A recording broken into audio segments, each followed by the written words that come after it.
Žodžiu, paskutinis mūsų butas Bankokė, toks įdomus, čia sumetėm dabar visus daiktus.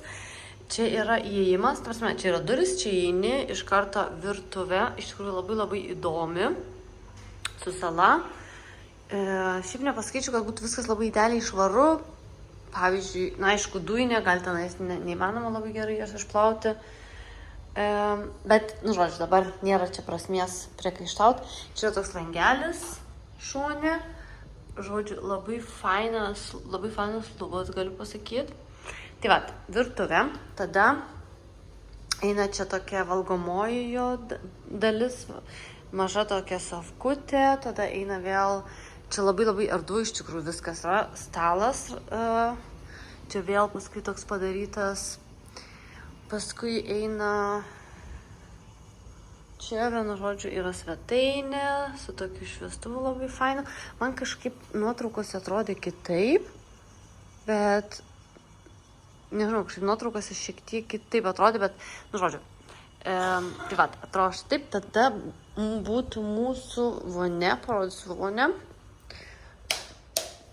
Tiksliau, čia yra tualetas ir toks dušas, labai paprastas, ir čia mažytė tokia kriauklytė, veidrodis ir mūsų didžiulis miegamasis, tai čia yra žodžiu, labai didelis miegamasis. Čia yra tokia kaip ir spinta atvira, labai didelė lova, čia atvira yra atviras vonios kambarys. Vonios kambarys? Žodžiu, atvira vonė čia yra kartu su miegamuoju. Labai iš tikrųjų įdomiai, dar neturėjau tokio varianto. Čia vėl šitas dalykėlis, labai didelė lova, kaip ir jau sakiau. Turim čia dar 2 kriauklės ir kas čia yra, net nežiūrėjau. O, geras, geras. Čia dar vienas yra dušas. O čia yra atskirai tualetas. Labai fainai, ta prasme, įdomiai, labai įdomiai padaryta. Ir didžiulis veidrodis, ne iki grindų, bet vis tiek didelis. Ir viskas, ir ta lova, tai yra belengo, kad dydžio, man patinka tas kampelis.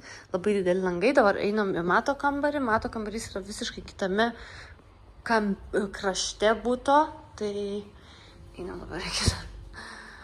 Štai, čia yra mato kambarys, jis yra šiek tiek mažesnis, bet jis turi čia staliuką, turi irgi spintelę sudėti drabužiams, ko mums nereikės. Čia yra jo atskira, kur čia jungta šviesa pas jį. Čia yra atskiras vonios kambarys, čia yra, kaip matot, jisai turi savo dušą, savo tualetą, nu vienu žodžiu.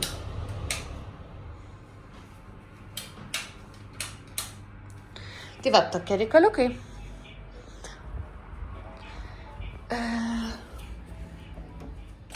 Žodžiu, taip va viskas ir atrodo. O žinokit, aš tokia pavargus, mes skridom iš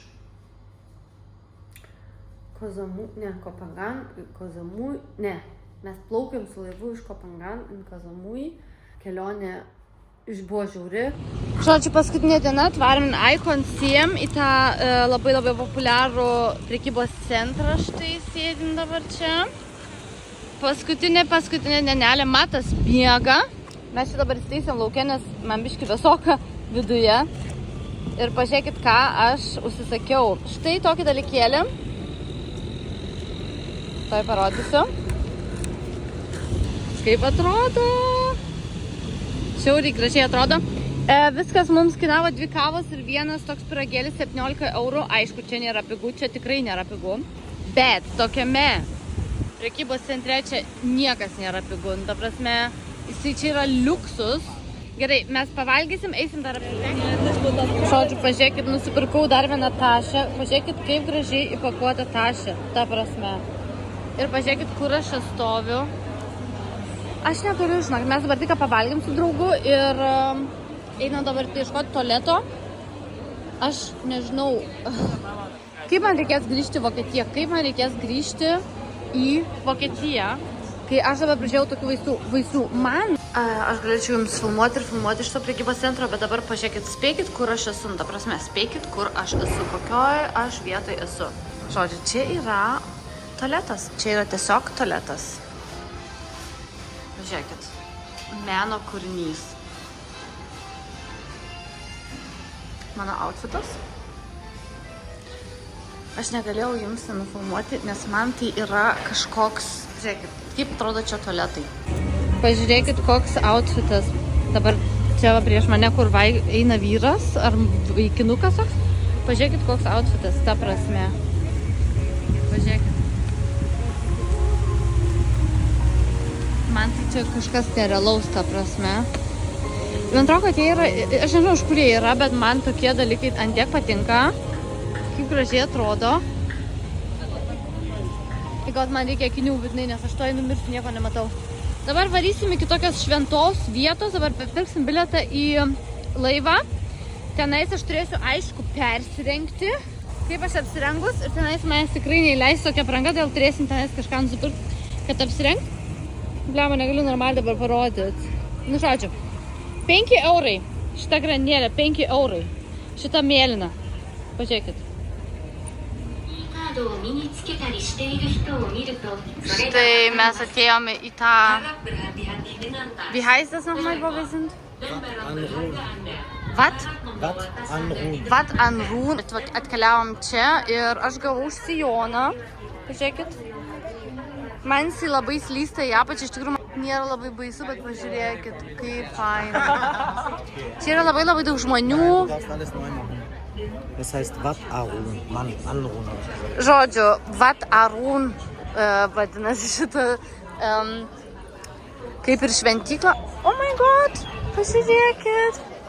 Visi.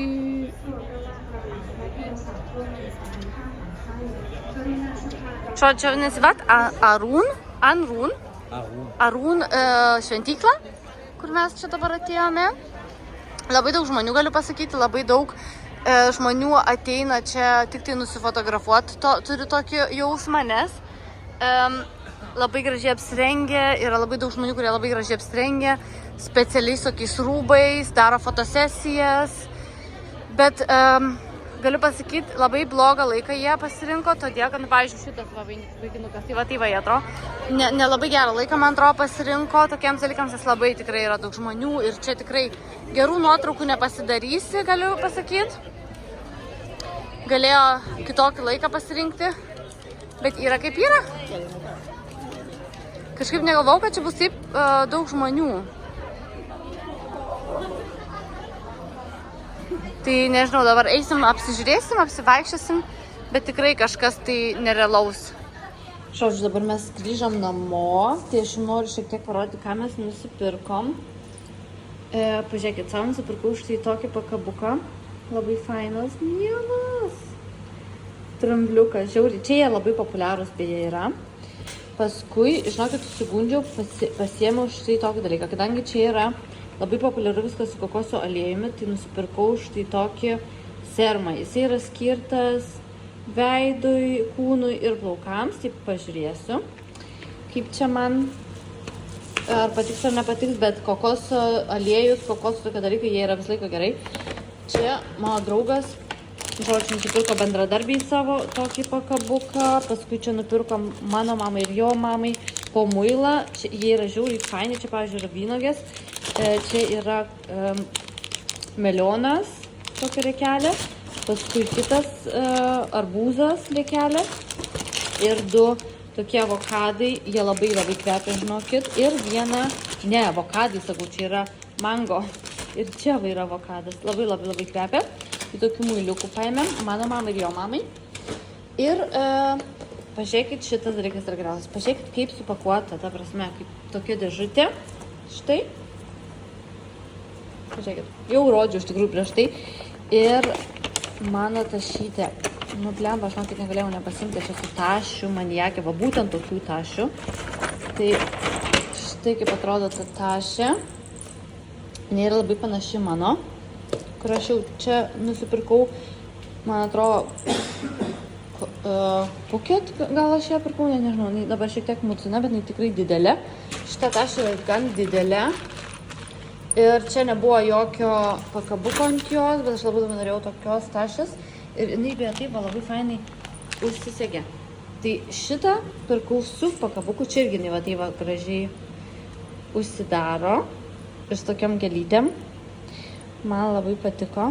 Čia skirtingos yra gėlės, čia yra tos mažytės gėlytės, didesnės gėlytės ir va šitą pakabuką gavau dar priedas čia buvo. Tai net man nereikės pirkti pakabuko, bet dar vieną nusipirkau, nes galėsiu viską įtelioti. Pavyzdžiui, šitas labai tinka irgi, galima netgi 2 prisikabinti. Čia beje mačiau labai daug iš Japonijos, man atrodo. Man atrodo, kad jie iš Japonijos buvo. Labai visi mėgsta visokius va tokius minkštus pakabukus ant tašų nešioti. Tai vat, mano nauja tašytė, gal netgi dabar pasimsiu, nes mes einam su draugu į tokią kepyklėlę čia užmatėm. Pažiūrėsim, gal ten pasidėsim kavos, atsgersim, matų dar kažką nupirksim pavalgyti, nes jis su mumis nenori niekur eiti, jam yra per karštą, sakė, jis nori eiti įsimaudyti. Tai va, dabar susidėsiu viską iš tos tašės, persidėsiu į šitą. Ir varysim, mano draugas šiek tiek nori dabar pagulėti, pailsėti, nes jis blogai jaučiasi, jis jaučia, kad jis gali būti, kad susirgs, aš tikiuosi, kad ne. Ir paskui varysim, tai vat, tokie pirkinukai ir mano grandinėlė nauja ant rankos, labai faina beje. Žodžiu, mes skrendam dabar į Kiniją iš Bankoko ir pažiūrėkit, skrydis bus 2,5 valandos maždaug. Ir Das gehört hier. Das ist cool und das ist cool. Pažiūrėkit, ką mes gavom. Mes gavom vištieną. Čia yra bulvės, brokolis, morkos ir vištiena. Ir čia įvairiausių dalykėlių. Čia irgi kažkokia salota su vištiena. Mažytės, minturnės. Tada čia kažkoks saldumynas, šokoladinis kažkoks taip. Vaisiai. Čia pyragėlis arba duona. Ir čia irgi kažkoks pyragas, žodžiu. Ir servetėlės, aišku, šlapios. Tai dabar valgysim ir jo, tik tai aš labai noriu gerti iš tikrųjų. Tai aš tikiuosi, kad atneš tuoj gėrimus. Žodžiu, mes jau atvarėm į Kinijos oro uostą, dabar perėm per apsaugą. Ir pažiūrėsim, ką mes čia galim nusipirkti. O, kam gehen wir bitte kaufen wir etwas? Aš būtinai turiu kažką tai čia nusipirkti, žinokit, būtinai, nes mes dabar šiek tiek daugiau laiko turim, tai dėl to galėsim ir kažką tai įdomaus iš Kinijos nusipirkti. Nefilmuoju daugiau, nes mūsų iš tikrųjų mes laiko daug neturim, tai įsirinksiu kažką tai nusipirksim ir varysim vėl lėktuvą 10 valandų.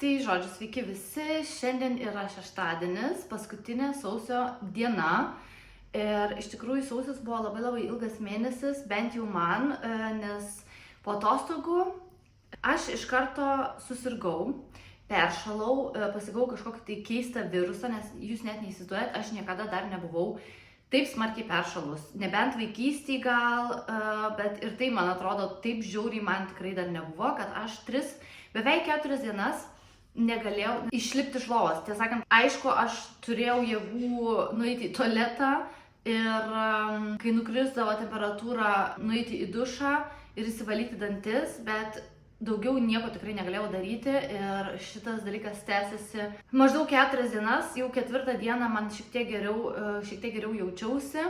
Bet paskui, jau kai man nukrito temperatūra, aš tiesiog visą savaitę negalėjau daug kažko tai daryti. Tai tik po savaitės laiko, jau kai tos 4 dienos praėjo, tai reiškia, žodžiu, beveik 2 savaitės aš negalėjau neiti sportuoti, neiti į kickboxing. Nežinau, iš tikrųjų, aš pasakau jums, kad aš pradėjau lankyti kickbox treniruotės. Kažkaip nelabai man dabar iš tikrųjų sekasi bendrauti, sekasi pradėti šį video. Dėl ko aš filmuoju šį video? Tai bus mano atostogų pabaigos video, nes aš esu nufilmavus jums, ką mes veikėm paskutinėmis dienomis Bankoke. Tai jūs matysite šio video pradžioje, jau pamatėte šio video pradžioje.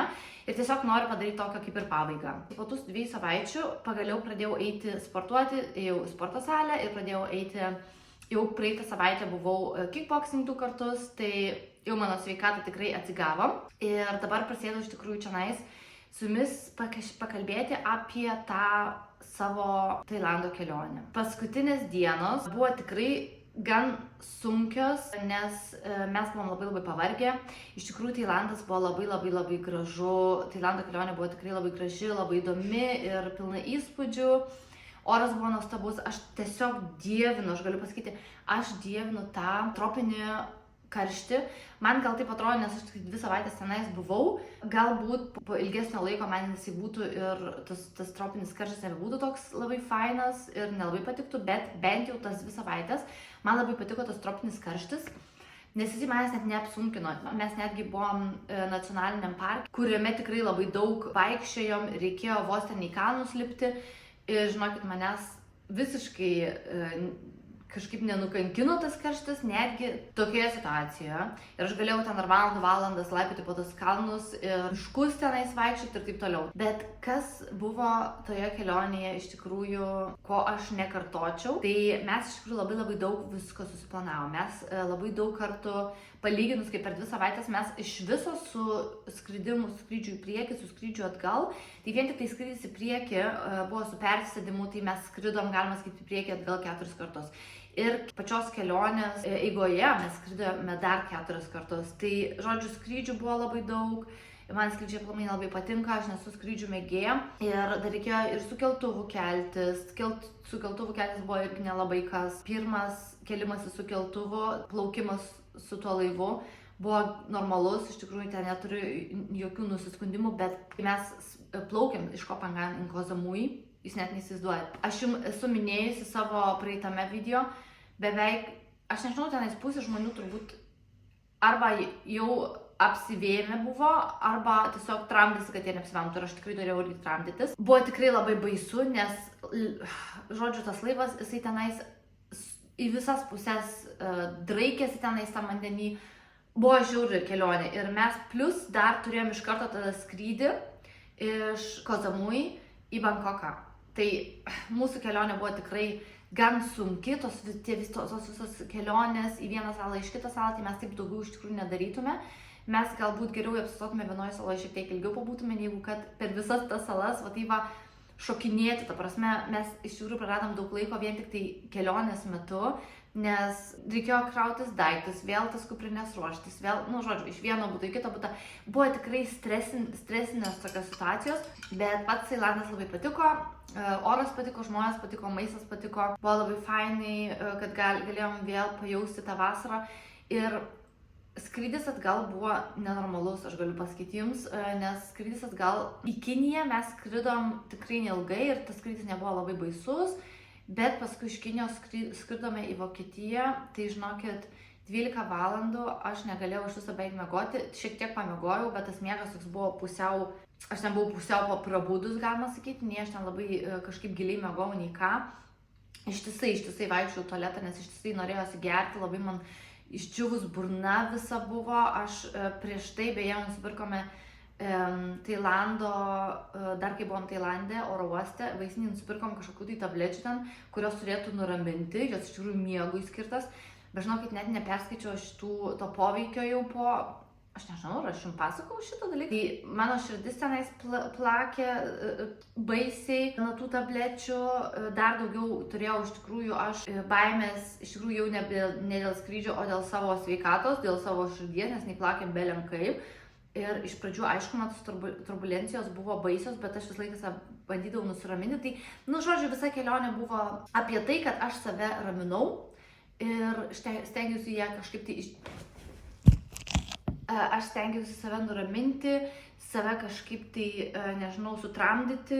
Ir mes, kai grįžom į Vokietiją, dar reikėjo mums ilgai laukti mūsų kuprinių, kol tenais jas galėsime pasiimti, kažkaip tikrai labai ilgai užtruko viskas. Žodžiu, kai grįžom namo, kitą dieną buvo viskas gerai, aš dar galėjau sutvarkyti keletą dalykėlių mieste, o jau, tai mes grįžom antradienį, trečiadienį galėjau sutvarkyti keletą dalykėlių mieste, jau buvau pasiruošęs netgi varyti į kickboxing, buvau į savo tašę viską apsirengus ir norėjau jau eiti iš namų ir pajutau tokį, kažką tai pajutau, žinokit, kad aš iš karto persirengiau, pasidėjau savo daiktus ir nejau į kickboxing ir buvo labai gerai dėl to, kad kitą dieną iš karto žiauriai susirgau. Tai vat, tokia kelionė buvo.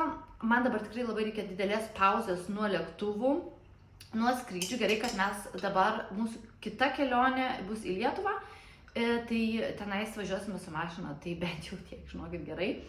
O šiaip, ką aš galiu jums dar papasakoti, pasakysiu vieną dalyką, pasakysiu atvirai, ieškant esu darbo. Iš tikrųjų, aš išėjau iš darbo, išėjau iš tos tų gydytojų, daktarių, kur iš tikrųjų iš pradžių galvojau, kad labai fainai, bet buvo labai tokia situacija, apie kurią aš nelabai noriu kalbėti. Tai aš tiesiog išėjau iš darbo, dabar esu ieškanti darbo.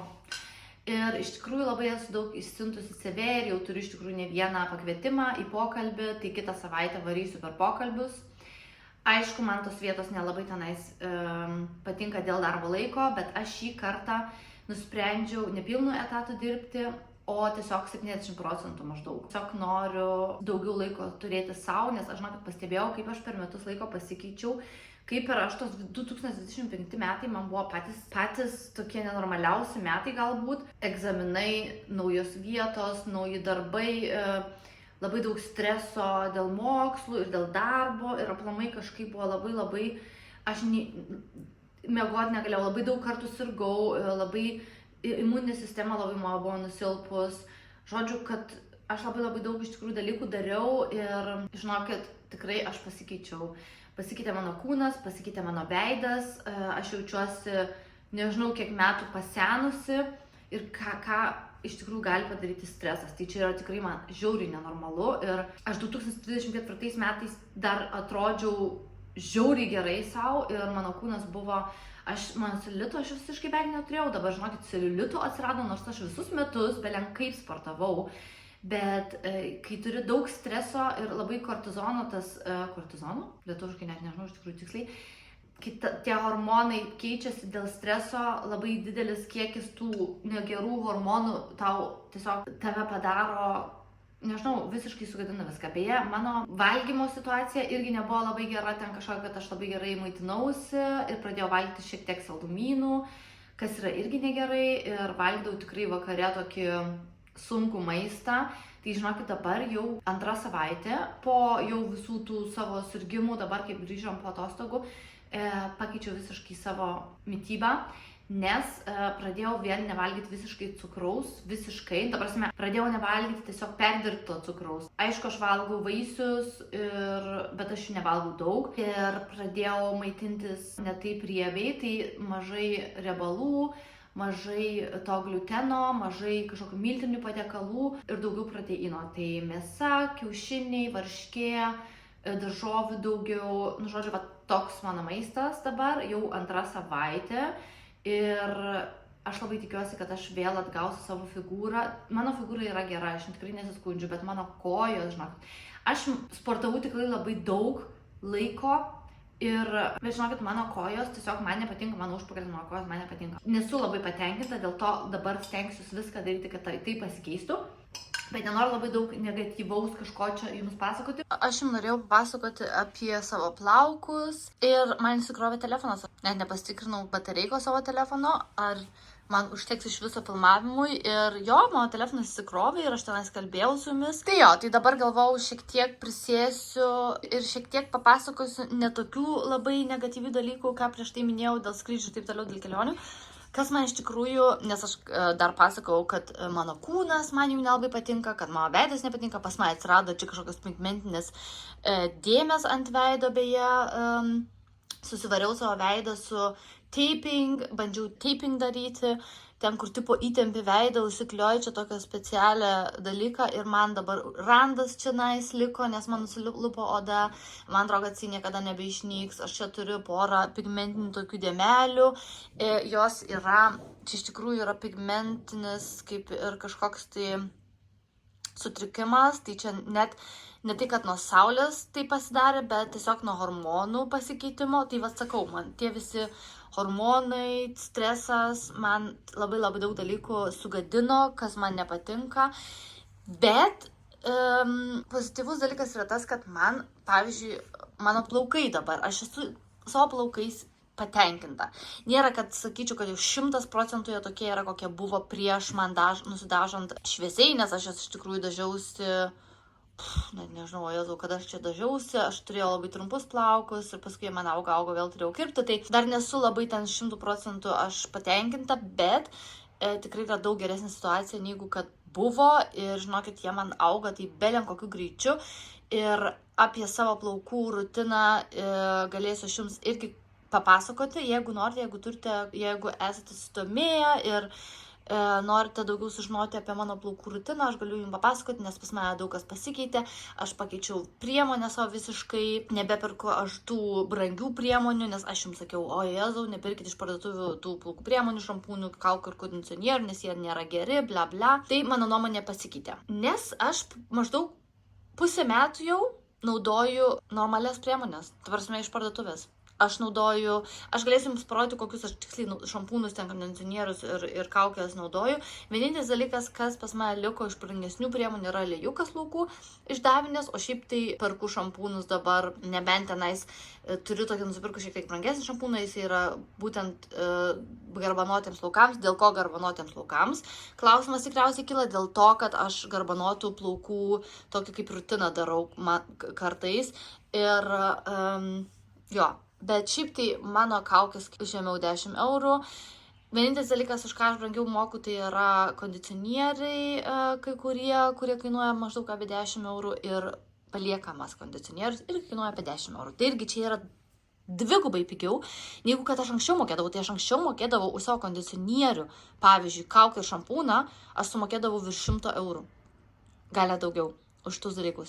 Tai įsivaizduokit, ir man jokio skirtumo nėra. Ta prasme, mano plaukai atrodo lygiai taip pat, jie yra daug ilgesni negu buvo. Aš jas kirpau šiais metais beje 3 kartus po 5 cm ir man jie auga tikrai labai gerai. Aš naudoju priemonės skatinančias augimą ir naudoju vitaminus, ten tokius visiškai kitokius, kai anksčiau naudodavau.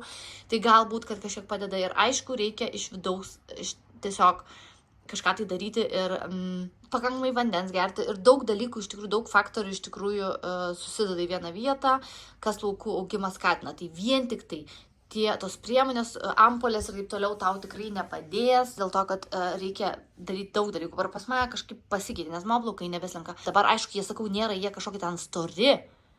Dabar jie atrodo biškai, nežinau, kažkaip nesąmoningai atrodo man jie, nors aš vakar juos susiplovau, man šiandien jie kažkaip nesąmoningai atrodo, gal aš per daug prisivariau tokio plaukų serumo, kur pirkau iš Tailando, galėsiu irgi parodyti, beje kaukė plaukų kokosinė, nusipirkau kokosą būtent iš Tailando, tai naudoju karts nuo karto, nes aš jas iš tikrųjų keičiu, aš turiu ten iš Garniero kaukų, pavyzdžiui, nusipirkus 2 kaukės, turiu Pantene-Pro-V kaukę ir iš viso Pantene-Pro-V labai daug priemonių esu naudojusi ir būtent atostogų metu ir žinokit, man tikrai labai pasitvirtino mano plaukai, sakau, nei lūžinė, nei trupa, nei ką, jie yra šiek tiek sausoki galbūt, jie nėra tokie idealūs, bet žinokit, aš jų tiesiog, man jie netrupinėja, man jie neištrupa, kad man jų reikėtų, aš juos nusikirpau, aš juos kirpau šiais metais, praeitais metais 3 kartus vien tik dėl to, kad aš norėjau to šiek tiek to pilnumo tokio.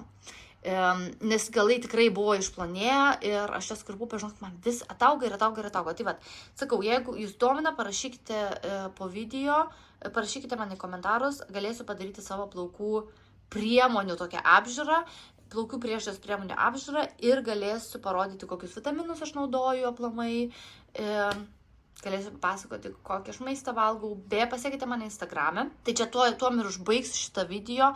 Pasiekite man Instagram'e, TikTok'e, nes tenais aš dalinuosi, pavyzdžiui, TikTok'e dalinuosi sporto visokius dalykus, sporto outfitukus, visokius outfitus dalinuosi, savo rezultatais dalinuosi, kaip aš atrodau, kaip aš keičiuosi ir Instagram'e šiaip dalinuosi visokiais dalykais. Kas esate nauji, užsiprenumeruokite, pakomentuokite ir nepamirškite paspausti like. Nes labai man šitas dalykas tikrai padės.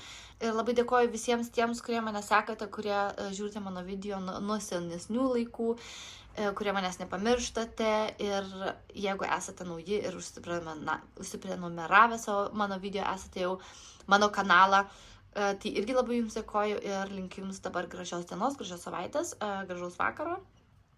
Ir iki.